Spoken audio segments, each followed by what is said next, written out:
Educator Evaluation. My name is Matt Holloway. I'd like to take a moment to extend a sincere and heartfelt apology to everybody for the technical failures of our live webinar on February 24th. We understand that folks took time out of their busy days to attend and sincerely regret the inconvenience. We will be evaluating our processes for delivering live webinars in the future. That said, I hope that today's webinar will be valuable to special educators and evaluators alike. Rather than set goals for this webinar, I'd like to just frame the following guiding questions that we will try to address. How can the Educator Evaluation Framework support improved services and instruction for students with special education eligibilities? How can the Educator Evaluation Framework support the professional growth of special education personnel? And how can the Educator Evaluation Framework support inclusive educational models for schools and districts? ESE is in a continuous process of outreach about the implementation of the Educator Evaluation Framework. The following are some common concerns that we've heard regarding the evaluation of special education personnel. Are all evaluators knowledgeable about research-based best practices for students with disabilities? Are the unique job responsibilities of special educators accurately captured by the ESE model rubrics? Will students with special education eligibilities have lower growth scores that disproportionately affect student impact ratings? It's the goal of this webinar to address these concerns and hopefully shine some light on best practices that we've heard from districts as well. The webinar will follow the structure of the EdEval framework itself.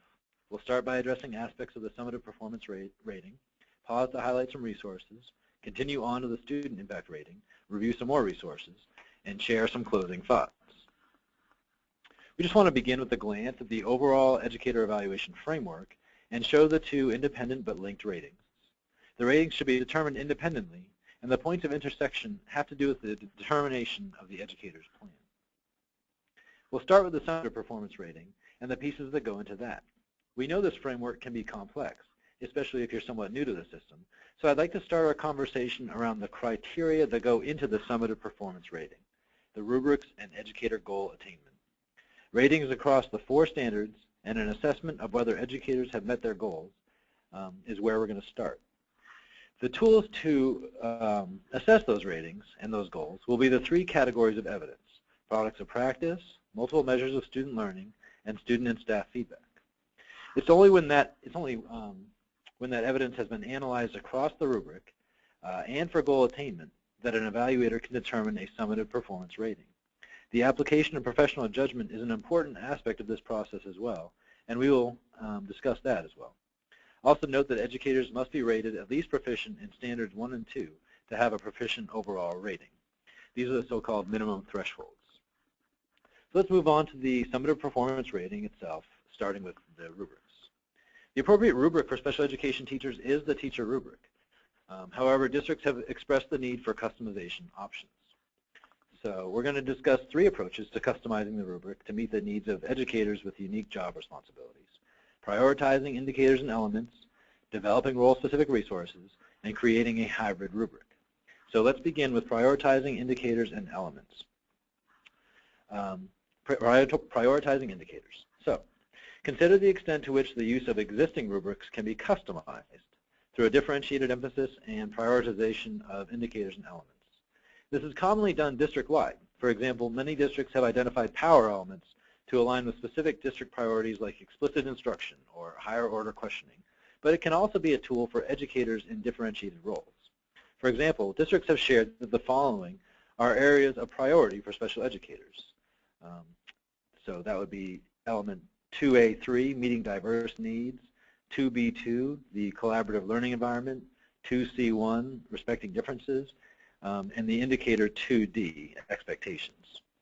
Of course, all educators are assessed according to the full appropriate rubric, but prioritized aspects of that rubric may help evaluators focus in on district and individual educator priorities. So next, let's take a look at some role-specific resources. In order to address the need for more specificity, some professional organizations have developed role-specific resources that could be added to the model rubrics, which can be accessed on the EdEval site, and we'll share a link for that shortly. Special education directors have reported preparing similar resources for other district evaluators. For example, look for documents for principals who are evaluating special education teachers in substantially separate settings, or assistant principals who are observing special educators supporting inclusive placements. Finally, we have commonly heard of districts who are hybridizing or combining rubrics where appropriate. Some educators may be in a role that combines the responsibilities of both a classroom teacher and an administrator, such as a department head. Others may be in roles that combine the responsibilities of classroom teachers and CISP educators. In this scenario, the parties could create a hybrid rubric, including standards, indicators, and elements, or descriptors from multiple rubrics appropriate to the responsibilities of the educator. So those are some options for customizing the rubric for special educators. One final note about rubrics, they're not the same thing as a walkthrough form. It's just not feasible to see all of the elements on the rubric, or even all of the elements on standards 1 and 2 in a single classroom visit. The rubrics are written to support educators and evaluators in making judgments about patterns of evidence gathered across multiple points in time. The tools for classroom visits should allow for more flexibility for the observer and to facilitate the delivery of targeted, meaningful feedback to educators. So now let's transition to the other criteria by which evaluators analyze evidence, educator goals. This is an area where special educators have a vast body of wisdom and knowledge about already, of course. Each educator has 2 goals in the educator evaluation framework. A student learning goal, where they focus on the needs of the students. What's the greatest area of need for support? How can you meet the unique needs of your students? Note that ESE does not suggest aligning these goals directly with IEP goals. And the professional practice goal, focusing on professional growth opportunities. What do you as an educator want to get better at or learn more about? Some districts have described the use of shared goals as a way to encourage collaboration between general education and special education teachers in inclusion settings. This approach should be balanced with the provision of specially designed instruction to meet the unique needs of students with disabilities. But it's a great example of our first guiding question of how the EdEval framework can be used to support improved services and instruction for students with special education eligibilities. So now let's turn to the evidence by which an evaluator is making these determinations. There are 3 categories of evidence: products of practice, multiple measures of student learning, and other evidence, including feedback. All 3 categories of evidence should yield information about the educator's practice related to the 4 standards of the rubric and or the educator's goals. Before we get into the specific categories, a note about the collection of evidence in general and products of practice in particular. There is no maximum or minimum requirement associated with the provision of evidence. There needs to be enough evidence associated with each standard such that the rating on that standard can be supported. The body of evidence should be aligned to the individual educator's goals, the focus of the evaluation, and school or district priorities. Okay, so let's start with products of practice, which include both artifacts related to educator practice and observations of practice. Artifacts tend to be what people most generally refer to as evidence, although it's important to remember that that evidence in the Mass EdEval framework is much broader than that. Educators and evaluators should think strategically about evidence collection, keeping in mind that one piece of evidence often reflects practice associated with multiple standards and indicators. While the majority of special education teachers in Mass are evaluated by school-level administrators, the artifacts of their practice will often be very specific to the special education process. So this is a chance for educators and evaluators to connect and share in professional learning. In some districts, school administrators collaborate with special education administrators to calibrate their evaluation practices. A few best practices that we've heard from districts include educators and evaluators agreeing on artifacts of practice in advance. Special educators with significant case management responsibilities using sample student folders as artifacts of practice. And then special education artifacts can be an opportunity to start conversations about specially designed instruction that meets the unique needs of students with disabilities. Okay, so moving on to observations, which, while still a very crucial part of the framework, are only one type of evidence. Evaluators need multiple opportunities and settings to observe and assess educator practice. Multiple observations paired with timely feedback are a key part of a strong evaluation system. And special educators perform vital work in a variety of settings. And you know, this last point is a really important one to bring home, particularly with evaluators who don't have a lot of special education experience. Another category of evidence includes multiple measures of student learning. In contrast to the measures that inform the student impact rating, which must be comparable across grade or subject level district-wide, these measures may include classroom-specific assessments that provide evidence of practice related to the standards or goal attainment. So, for example, data pertaining to student-specific interventions would be appropriate here. So finally, this is the first year that student staff feedback are a mandatory part of the evaluation process. The regulations do not specify what aspect of the evaluation framework need to be informed by feedback, nor the kind of feedback that must be collected. But the third category of evidence must include feedback from students and staff, or staff. Other sources of information, such as evidence of fulfillment of professional responsibilities and evidence of family engagement, may also be considered. Collecting feedback, this is important to note here, collecting feedback from students with special needs is a valuable part of the evaluation process. Districts should make every effort to include all students, or a representative sample of all students, in their feedback collection. This is an especially important and resonant point for special educators, since ensuring that all students have a voice is reflective of the general approach of special education. Districts have indicated a need for supports around collecting feedback from students with significant cognitive disabilities. And so ESE is in the process of gathering stakeholder input on that process, and is developing resources. And guidance will be published in May to support implementation in 2015 and 16. So we've looked at the criteria for the summative performance rating and the evidence that informs that criteria. Now let's talk for a moment about the final step before a rating is determined, the application of professional judgment.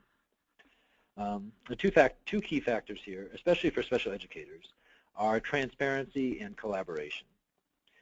This should be a transparent process between evaluators and educators, no surprises. And there should be collaboration with special education administrators wherever appropriate. So the following resources will help in understanding the summative performance rating. You can access the links directly by downloading the PDF or PowerPoint versions of this webinar you see below the screen here. So we're going to transition now to the student impact rating. You'll see that as written in regulation, the rating must include 2 or more years of evidence and 2 or more measures of student learning, growth, or achievement. Similar to the summative performance rating, an evaluator's professional judgment plays a key role here as well. Let's take a moment to look at the regulatory language around this.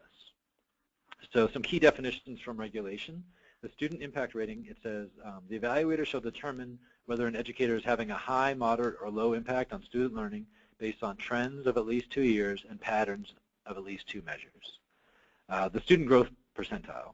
For some educators, measures of growth on statewide assessments are a required part of the process of determining student impact. And the definition of district-determined measures, DDMs are defined as measures of student learning, growth, and achievement related to the Massachusetts Curriculum Frameworks, Massachusetts Vocational Technical Educational Frameworks, or other relevant frameworks that are comparable across grade or subject level district-wide. When the regulations refer to patterns and trends, they mean the results from at least 2 different measures of student learning, growth, and achievement, and trends over at least 2 years. A note on SGP. So while students with disabilities often demonstrate high growth compared to other groups, students with disabilities have a lower average SGP. As a result, educators working primarily with SWDs may be more likely to meet the definition of low growth set by ESE than to attain moderate or high growth. This is one reason why professional judgment is such a critical part of the process of determining an educator's student impact rating. And a note about professional judgment. So when determining high, moderate, or low impact ratings for educators, evaluators are encouraged to bear in mind an educator's student population, specific instructional context, and considerations related to the specific measure or a combination of measures when determining those student impact ratings. So having addressed SGP, let's turn to DDMs. The best resource on this will be the DDM implementation brief called Considerations for Special Education. There will be a link to it in a moment, but this document really does unpack a lot of the challenges and opportunities inherent in special educator evaluation. As folks know, DDMs are measures of student learning, growth, and achievement. The 2 most important messages for any educator in any role are that DDMs be aligned to instructional content and yield meaningful information for educators. DDMs have really built a lot of assessment knowledge among Massachusetts educators. I think it's safe to say that our educators are some of the most assessment literate in the world at this point. And this applies especially to special educators, many of whom are already fluent in the concepts of universally designed assessment. As a part of the continuous improvement process, districts will want to review for and identify barriers in assessments that interfere with students' ability to demonstrate their knowledge. So does the assessment item require skills beyond the content being assessed?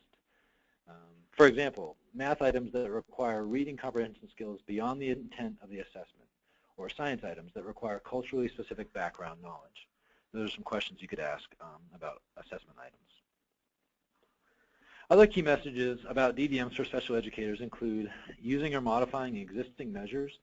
Special educators gather a lot of data already. What would it take to use that data in the DDM process? A district-wide message about professional judgment, and slide 34 from this show may be helpful there. Differentiating between growth and achievement. Many concerns about DDMs come from the misunderstanding that we're measuring student achievement only. Most educators understand this already, but it's important to make the distinction clear. All students should have an equal chance to demonstrate growth, so our assessments need to be designed with this in mind.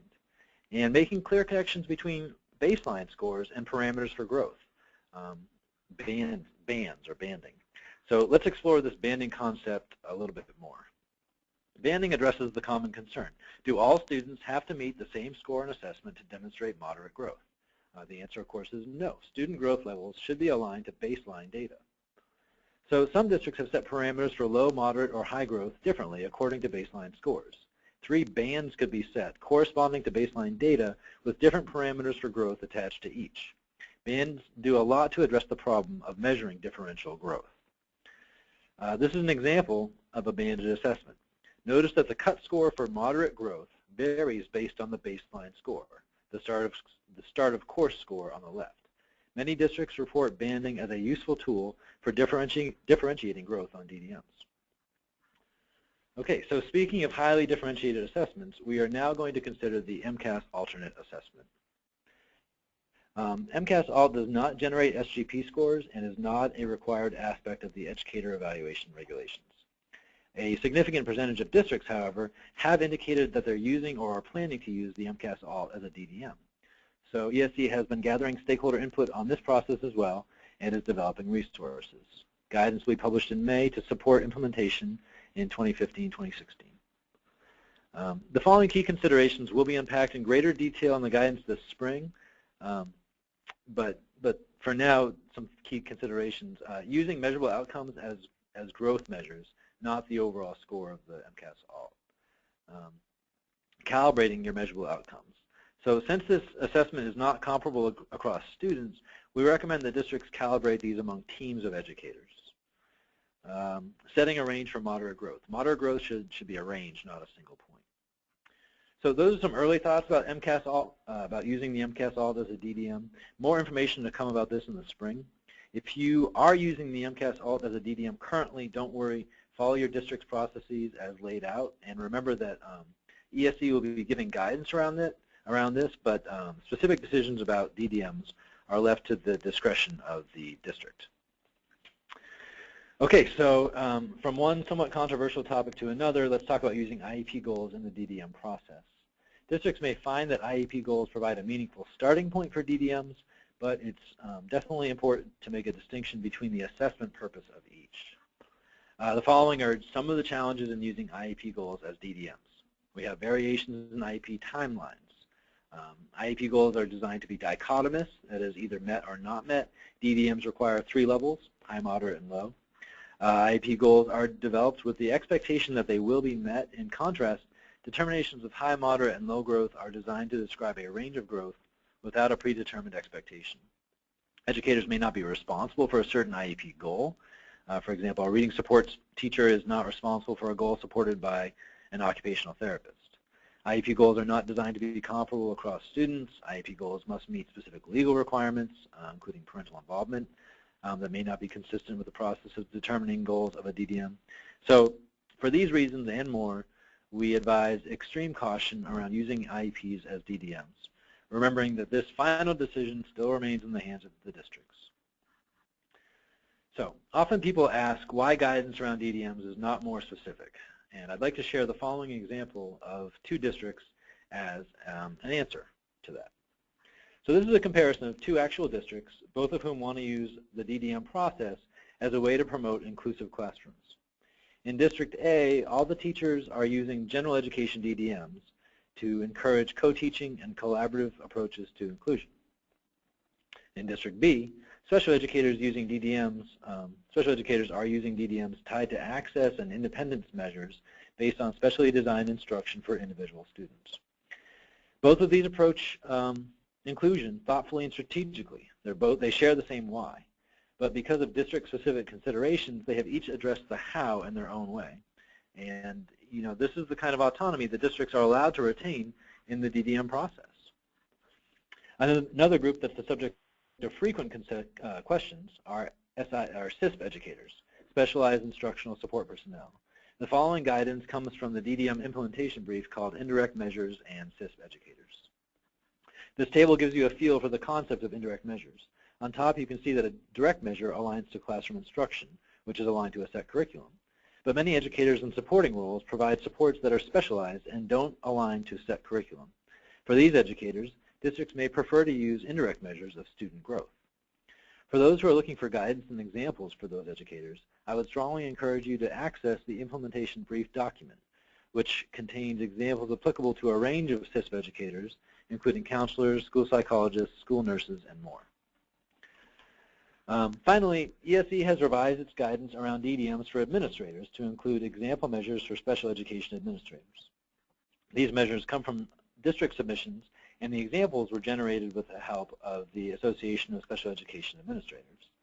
The measures include progress of specific student populations on common assessments, closing achievement gap for specific student populations, and then a number of indirect measures, removal rates, parent satisfaction surveys, measures to address disproportionate identification and placement, special education timelines, coordinated program reviews, measures of placement in the least restrictive environment. So this wide range of measures that districts have reported using for special education administrators reflects the way that DDMs can reflect the broad range of priorities that various districts have.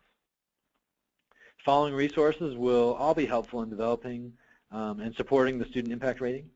Also, please note that ESE has now created a web page specific to special educator effectiveness. This page is designed to be a resource for those involved with the process of special educator evaluation, although all the resources are also available in other places on the educator evaluation site. Hopefully, we've addressed some of our guiding questions and given you tools to work with. We know that this is only a small part of the amazing work you do every day with the students in your district, and we are humbled and grateful for the opportunity to collaborate with such a thoughtful and dedicated group of educators. ESE is committed to preserving an ongoing dialogue with districts around the effective support of all students in Massachusetts. Please don't hesitate to call or email with questions or comments about the contents of this webinar or any other issue pertaining to educator evaluation.